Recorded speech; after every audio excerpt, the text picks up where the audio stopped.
जमलेल्या माझ्या तमाम हिंदू बांधवांनो, भगिनींनो, मातांनो,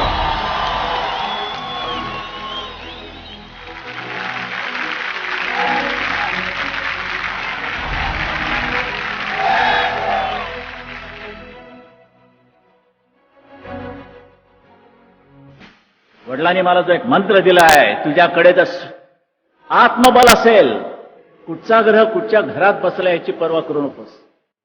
तुझ्याकडे जर आत्मविश्वास असेल, सेल्फ कॉन्फिडन्स, तर जगाच्या पाठीवर तू कुठेही जा, तुला मरण नाही.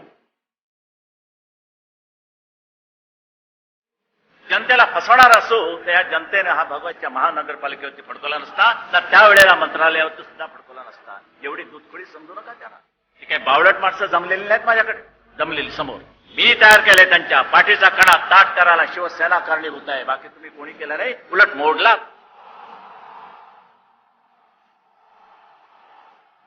शिवसेना नसते तर या मुंबईमध्ये मागमुसही लागला नसता, मराठी माणूस कुठच्या कुठे फेकला गेला असता. आणि मुंबईचं नाक आपल्या हातात ठेवल्यामुळे महाराष्ट्राला सुद्धा कोणी हलवू शकत नाही.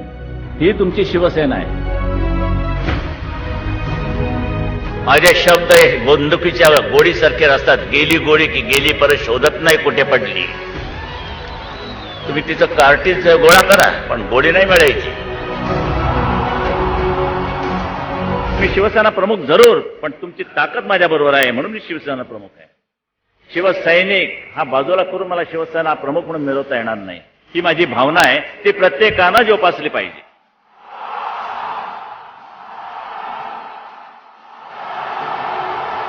जे माझ्या वडिलांनी मला सांगितलं तेच मी तुम्हाला सांगतोय, कारण ते मी आयुष्यात पाळतो, की तुम्ही उद्या वयाने म्हातारे व्हाल. आणि वयाने म्हातार होत असताना काहीच करू शकत नाही, पण मात्र वयाने म्हातारे जरी झालात तरी विचाराने म्हातारे कदापि होऊ नका.